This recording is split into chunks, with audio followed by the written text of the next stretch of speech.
मेरा नाम संपूरी है और मैं कक्षा 12वीं गणित विज्ञान की एक छात्र हूँ और मैं स्वामी राजमानंद हिंदी मीडियम की एक छात्र हूँ। तो मैं आज बताने वाली हूँ 1857 की क्रांति। ये जो क्रांति है वो पहली विद्रोह थी अंग्रेजों के खिलाफ। इस क्रांति में क्या हुआ था, जैसे हम रोज काम करते हैं तो हम उग जाते हैं, वैसे इस क्रांति में लोग बहुत ज़्यादा विद्रोह करने लग गए थे अंग्रेजी शासन के खिलाफ। जैसे हम रोज रोज एक ही काम को रह जाए और हमारे ऊपर रोज रोज जोर डाला जाए यदि वो हम उस काम को रोज करें तो एक टाइम ऐसा आता है कि जब हम उस काम को करना बंद कर देते हैं, हमारे अंदर की जो सहनशीलता है वो जो है कम हो जाती है और हम उस सहनशीलता के बाहर हो जाते हैं और हम बोल देते हैं कि हम ये काम नहीं करेंगे। वैसे ही क्या हुआ, 1857 में जो अंग्रेजी शासन है वो हमारे ऊपर बहुत ज़्यादा जोर करने लग गए थे और जो ब्रिटिश शासन थी उनकी जो शासन थी और उनकी जो नीति थी इतनी कड़क थी कि लोगों को उसको ना चाहते हुए भी मानना पड़ गया था। लेकिन लोगों के मन में बहुत ज़्यादा उनके खिलाफ अंगारे फूटने लगी, वो भी एक लिमिट तक ही सहन किए, उसके बाद उन्होंने भी विद्रोह कर दिया। तो क्या हुआ था 1857 में कि जो कारतूस होती है इसमें जो स्टोरी है वो एक राइफल पर आधारित है। पहले एक राइफल था जिसका नाम था आरबी राइफल, उसकी जगह पे हम एक राइफल यूज किए जिसका नाम था एन राइफल। उसके जगह पे जो एन राइफल था तो उसका गोली पे क्या होता था कि उसमें जंग लग जाता था, तो उस गोली के जंग को बचाने के लिए उसमें एक कवर उपयोग किया गया। उस कवर को बनाने के लिए गाय और सुअर की चर्बी का उपयोग किया जाता था। गाय और सुअर की चर्बी जो होती थी चिपचिपा होती थी, जिसके कारण वो चिपचिपा होने के कारण किसी अन्य पदार्थ को उस पर चिपकने नहीं देती थी, जिसके कारण वो जो गोली है वो कवर है वो जंग लगने से बच जाता था। इसका महत्वपूर्ण कारण यही था। तो जब लोगों को पता चला तो एक दिन जो ब्रिटिश शासन थे वहाँ की जो वो सेना थी उसमें काम करने वाले एक जो व्यक्ति था वो एक दिन उद्योग में जाकर देखा कि यहाँ तो बहुत सारे गाय हैं और सुअर दोनों ही मरे पड़े हुए हैं, तो इनका आखिर काम क्या होता है। उस जो व्यक्ति गया था उनको पता नहीं था कि ये जो राइफल है उसका उपयोग जो है उसको बचाने के लिए चर्बी का उपयोग किया जाता था, क्योंकि जो राइफल का उपयोग किया जाता था ना उसको दांत से निकाल के उसको उपयोग करना पड़ता था।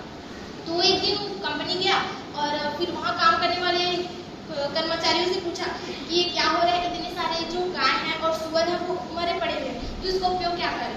तो पहली बात तो उन्होंने नहीं बताया, उसके बाद बताया कि इसका उपयोग जो है राइफल बनाने में किया जाता है। राइफल का जो कारतूस होता है उसको बनाने में किया जाता है ताकि उस पर जंग ना लगे और वो सुरक्षित रहे, जिसको दांत से खींचना पड़ता है। तो वो बोला तुम लोग तो मेरा धर्म ही भ्रष्ट कर दिए। वो जो एक्चुअल में जो व्यक्ति गए थे वो थे मंगल पांडे, जो उद्योग में देखने गए वो व्यक्ति थे। और फिर मंगल पांडे फिर अपने वहाँ जाते हैं, कुछ दिनों बाद वो अपने कमान के पास जाते हैं जहाँ सैनिकों का दल होता है, वो वहाँ जाते हैं। फिर सैनिकों के दल के पास जाकर वो कहते हैं जहाँ 2 सैनिक थे, तो वहाँ पे बोलते हैं कि तुम लोग कारतूस बनाने के लिए गाय और सुअर की चर्बियों का उपयोग कर रहे हो, तुम लोग तो मेरे धर्म भी भ्रष्ट कर डाले, ऐसे में तो मेरे घर कोई नहीं आएगा। क्योंकि वो एक पंडित थे और तो पंडित के पास उस टाइम ऐसा होता था कि ज़्यादा सम्मान रहता था, लोग उसके यहाँ पूजा करवाने आते थे। तो उस टाइम क्या हुआ था कि जो लोग थे ना उन्हें लगा कि अब उनका जो धर्म भ्रष्ट हो गया है, अब तो उनके साथ अब कोई नहीं आएगा, मंगल पांडे के घर अब कोई नहीं आएगा ना ही पूजा करवाने के लिए, और उनकी जो जाति है वो खराब हो गई है, अब वो छूत हो चुके हैं, अब वो अछूत हो चुके हैं, ऐसा उनके मन में ख्याल आने लग गया। तो वो जो 2 कमांडर थे उन्होंने कहा कि ये जो तुम सुन रहे हो वो अफवाह है। फिर वो 2 कमांडर ने बोलते तुम कैसी बात कर रहे हो, मैं तो कल शामी उद्योग को देखने गया था, वहाँ तो चर्बी गाय की चर्बी और सुअर की चर्बी दोनों का उपयोग किया जाता था। फिर वो जो कारतूस है ना वो पूछने लगा इसे तुम लोग मुँह से चलाते हो ना, वो मुँह से खींचा और दे दिया एक को, एक वहाँ से उड़ गया, एक बचा। तुम भी इसको मुँह से चलाना सिखाते हो ना, अब तो मेरा धर्म भ्रष्ट हो ही चुका है, अब मैं सबको ये धर्म भ्रष्ट कर दूंगा, ऐसा कहते। फिर एक कारतूस लिया, फिर मुँह से खींचा और दूसरे को मार गया, फिर दूसरा भी गया। अब क्या होता है, अब मुसलमान धर्म की तरफ थोड़ा जाते हैं। तो मुसलमान धर्म में क्या होता है, जो सुअर होता है उसको मुसलमान धर्म लोग नहीं अपनाते क्योंकि वो बहुत ज़्यादा गंदगी में रहता है। तो वो बहुत ज़्यादा गंदगी में रहने के कारण यदि सुअर का थोड़ा सा भी गंदगी यदि मुसलमानों के कपड़े में लग गई ना तो उन्हें बोल देते हैं कि ये ठीक नहीं है, अभी जाओ कुरान खाओ। उसके बगैर में लोग नमाज वगैरह या फिर कुरान वगैरह कुछ नहीं पढ़ सकते। तो जो मुसलमान होते हैं वो सुअर को ना बहुत ज़्यादा नाजायज समझते हैं और उसे पाकीज़ा नहीं समझते। तो मुसलमान लोग भी जो सैनिक थे वो वहाँ के सैनिक में काम करते थे, तो उन लोगों के मन में भी भड़ास हो गई कि ये कैसे हैं, इन लोग जो है सुअर की चर्बी का उपयोग कर रहे हैं, उनके मन में भी भड़ास उत्पन्न हो गई। तो जो सारे लोग मिलकर विद्रोह करने लगे ब्रिटिश शासन के खिलाफ कि लोग गाय और चर्बी का उपयोग किया जाए, लेकिन किसी का भी उद्देश्य राष्ट्रीय एकता से नहीं था। सबका उद्देश्य अपने पद और अपने अधिकार के लिए था। उसके बाद सब लोगों ने विद्रोह कर दिया।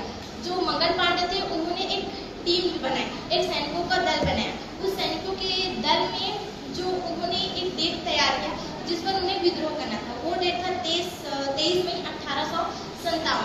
लेकिन कुछ दो सैनिक दल अलग से थे। उन्होंने कहा कि हम ये 30 मई 1857 को नहीं करेंगे, हम करेंगे 10 मई 1857 को, क्योंकि उन्हें वो जो टाइम था नहीं लगा। वो इस कारण नहीं लगा कि जब वो जो अलग सैनिक थे उन्होंने मंगल पांडे से कहा कि तुम्हारे पास कितने हथियार हैं, तो उन्होंने कहा एक लिमिटेड। तो उस लिमिटेड हथियार का हम अभी उपयोग कर लेते हैं, उतने दिनों का इंतजार क्यों करना। तो उन्होंने उसी दिन विद्रोह करने का तय किया 10 मई 1857, और ये हुआ मेरठ में। तो फिर विद्रोह का तारीख अब आने लगे। अब जो अंग्रेजी शासन थे ना, वो लोगों को शराब पिलाने थे, तो लोगों को शराब पिलाते थे। तो अब एक सैनिक या कोई भी शराब को मतलब गया होगा, तो अंग्रेजी शासन ने उन्हें शराब पिया होगा। तो शराब की नशे में वो बेचारा बोलता है दिया है झापड़, और पूछता है क्या हुआ, चलो बताओ ऐसा है। वो बोलता है आपके खिलाफ विद्रोह होने वाली है ऐसा है। तो फिर वो बोलता है कि कौन सी तारीख को विद्रोह होने वाली है, 23 मई 1857 को विद्रोह होने वाली है आपके खिलाफ। तो सारे जो अंग्रेजी शासन थे ना वो अलर्ट हो जाते हैं कि अब हमारे खिलाफ विद्रोह करने वाले हैं। विद्रोह हुआ तो भारतीय जनता में एकता हो जाएगी, जिसके कारण हमारी जो सैन्य ताकत है वो कम होती जाएगी। तो उन्होंने भी ब्रिटिश शासन जो थे, अंग्रेजी शासन, वो अपनी जो है तैयारियां करने लगे। लेकिन फिर भी उन्होंने जो मंगल पांडे और उनके जो सैनिक थे 10 मई 1857 को हमला बोले, और इसमें शायद तक वो विजयी भी हुए, किंतु हद तक नहीं हो पाया। अब जैसे विजयी हुई तो क्या थे, लोगों के मन में उनके खिलाफ भड़ास उत्पन्न हुई। भड़ास के कारण सबसे बड़ा कारण ये था कि जो ब्रिटिश शासन थे उन्होंने कहीं ना कहीं लोगों में कुछ ना कुछ गलत किया था। तब लोग ने कहने लगा, जैसे रानी लक्ष्मीबाई ने कहा तू अपने बेटे को मेरे गद्दी पे बैठा, और दिया एक तमाचा उसको, और वो वहीं पे मर गया अंग्रेजी शासन। और नाना साहेब ने कहा मेरे बुढ़ापे पे तो मेरे पेंशन को काटेगा, और फिर वो भी टपक गया वहीं पे।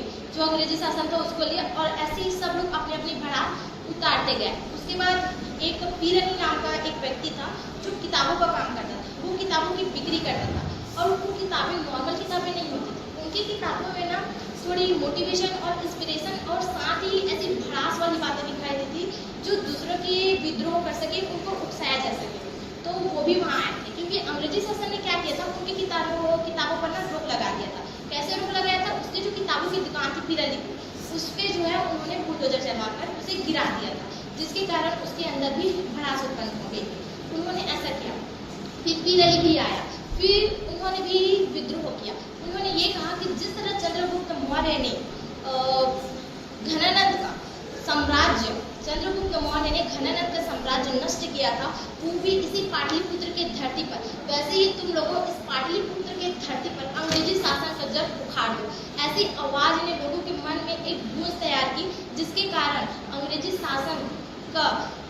शासन से लोग जो विद्रोह करने लग गए और आगे बढ़ने लग गए। और ये विद्रोह चलता रहा अंग्रेजी शासन के खिलाफ। तो ये बहुत दिनों तक चला, किंतु इस विद्रोह में उन्हें सफलता नहीं मिली। सफलता ना मिलने के कारण यहाँ था कि वहाँ पे जो जहाँ अंग्रेजी शासन थे, वहाँ जो उन लोग अपने सामान रखते थे, बंदूक वगैरह हथियार रखने का जगह था, वहाँ पे उन्होंने क्या किया, भारतीय वहाँ जाने वाले थे उसको लूटने के लिए, किंतु अंग्रेजी शासन वालों को ये पता चल गया, और उन्होंने जो कारखाना था जहाँ पे रखते थे उन्हें उसे जला डाला। तो इसके कारण जो है भारतीय जो सैनिक है वो हार गए। यही इसका सबसे बड़ा कारण था। इसका परिणाम यह हुआ कि भारतीय राष्ट्रीय आंदोलन शुरू हो गए, और ये जो भारतीय राष्ट्रीय आंदोलन है 1885 से 1947 तक चला। और इससे सबसे बड़ी ये जो विधवा प्रथा थी वो भी बंद हो गई, सती प्रथा थी वो भी बंद हो गई। सती प्रथा जिसमें लड़कियों को उनके जो शादी हो जाने के बाद जो वर उन्हें छोड़ देते थे, उसके बाद उन्हें जिंदा ही जला दिया जाता था, इसको कहते हैं सती प्रथा। तो ये भी बंद हो गई। और उसके बाद सबसे बड़ी और इस जब आंदोलन शुरू हुआ भारतीय राष्ट्रीय आंदोलन, तो लोगों के मन में भड़ास के कारण ये दो दल में बढ़ गया। एक था गरम दल और एक था नरम दल। नरम दल में महात्मा गांधी के साथ और लोग थे, और गरम दल में थे सरदार वल्लभ भाई पटेल, इसके साथ थे बाल गंगाधर तिलक। इन दोनों ने बहुत कोशिश की और विद्रोह किया। अब फाइनली हमारा जो देश है वो 1947 में आज़ाद हो गया। इन लोगों की कोशिश की। इसके कारण एक फौज बना जिसे कहते हैं आज़ाद हिंद फौज, जिसके कारण बहुत सारे जो समस्याएं उसका निवारण किया गया आज़ाद हिंद फौज के जरिए से। फिर नया संविधान लागू किया 26 जनवरी 1950 को। इस तरह हमारा भारत आज़ाद हुआ और 1857 के बहुत सारे परिणाम हमारे सामने हैं, जिसमें से कि मुसलमानों का बंटवारा हो गया और जो भारत है वो खंड खंड भागों में टूटने लगी। ये थी 1857 की कहानी।